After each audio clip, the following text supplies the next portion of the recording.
Guys, in this video, we will be learning Pandas DataFrame.apply function in Python. In previous video, we have seen how to use apply function on data frame series, but here apply function will be used on entire data frame rows and columns. I am using editor PyCharm and Python version 3.12 is installed on my computer. Before getting started with any of the implementation with pandas, you have to install pandas library on your computer. You have to open your command prompt or terminal from PyCharm editor and type in one command, that is pip install pandas. Once pandas library is installed, you can use its feature in Python code. So let's get started with our today's video. It applies a function along an axis of the data frame, right? So it will consider axis also either 0 or 1. Okay, so let me import pandas quickly. We are going to create a new data frame quickly, right? We will be creating two-dimensional array that would be, let me take 4 and 9, and here we will multiply these columns, two columns into three rows, specify our columns as well, right, for our series. Okay, so if you print this data frame, column 1 and column 2 is created as a series and we have row index here 0, 1 and 2. If you see the type of df object, that is a type of data frame. Okay, here on this data frame we will be using apply function. If you want to calculate the square root of each cell values, so you can easily use a numpy square root function. Okay, and then you can pass this function into apply. So I'm going to import a numpy library, right? If you have not installed numpy library, so same way you have to install numpy library, right? The command is pip install numpy. Okay, so I'm going to take a result object name and then data frame dot apply, right?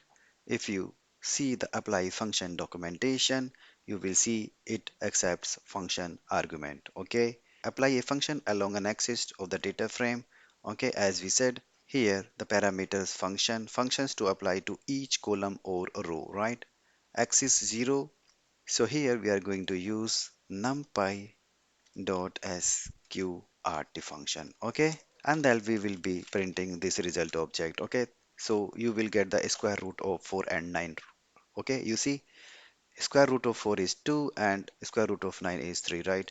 If you change the value to 36, maybe 6 to 5, then you will get the square root accordingly. Okay, so you will get 6 and 25, right, in float. So this is how this function works. Okay, if you want to do the same thing with help of user-defined function in Python, that is also possible. If you create a new function to calculate a square, so x as a argument, formula is this to calculate a square, right?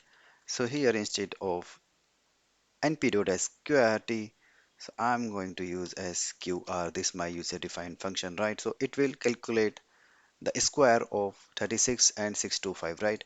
If you're in the program, so you will get the output as per these values, right? If you make it 6, if you make it 4, so then you will get the square of these values. Okay, you see 36 and 16. Okay, if you want to get the sum of all your columns values, that is also possible. So you have to just say numpy dot sum function we'll be using. Okay, and then we can say the axis would be 0. Okay, which means it will calculate the sum of all the values in a particular column, right? If you run the program, so you will get your column 1 and column 2 by mistake, right? If you're in the program again, so you will get the output, right? 18 and 12, right? Which means 6 plus 6 plus 6, it is 18. 4 plus 4 plus 4 is 20, right? So column wise, you are getting the sum of entire rows, right? You see, if you want to get the sum row wise, so that is also possible like this. Okay, you have to just change here x is equals to 1, which means it is row wise. Okay, you see your each row is getting a one series, that is a sum of all the cells, right? You can use lambda function here as well okay, instead of user defined function or built-in functions, right? If you want to get the square of each value, you can use lambda, so that will calculate the square of each cell, right? Okay, you see, this is the same as earlier, right, which we are getting from this function. If you want to pass on your list like array into the apply function, that is also possible, right? That is, we have to remove and 1 and 2 if we want to pass on each cell, and we have to say access equals to 1, right, which means it is row wise. Okay, so 1 and 2 will be added to your cell, right, but your original columns being removed, right? Here apply function is applying a list like array to your series, right? That is how it is working. Okay, if you want to expand it, if you want to make your each value, right, series wise, that is also possible. You have to use your result type. Okay, that is a one argument in apply function. You have to make it expand, right? So expand. Okay, so your 1 and 2 will be separated into the series, right? If you're in the program, so you will see your two series are created now, right?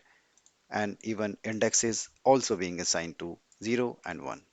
Okay, there is one case if you want to specify your column name as well instead of this index, so that is also possible. Instead of this hard-coded value, we will be using pd.series, right? And we are saying 1 and 2 the same. Okay, and in this series we will say, so index has to be specified, right? So I'm saying that would be my sales and that would be my country, right? Okay, okay, right, we don't need to expand it then. Okay, if you make it here, run the program, so you will get your column name as well with your series, right? Sales and country, but your original columns now being removed, right? You see column 1 and column 2 is no more there, right? Because apply function takes your list like arrays, right, and applies it everywhere. Okay, another case as well, if you want to keep your original column as it is, you only want to replace your series, okay, series values, then you have to set your result type, okay, which means it should be a broadcast. Okay, so I'm saying instead of this, let me remove it. Okay, because here we are creating columns name, and here I am saying 1 and 2.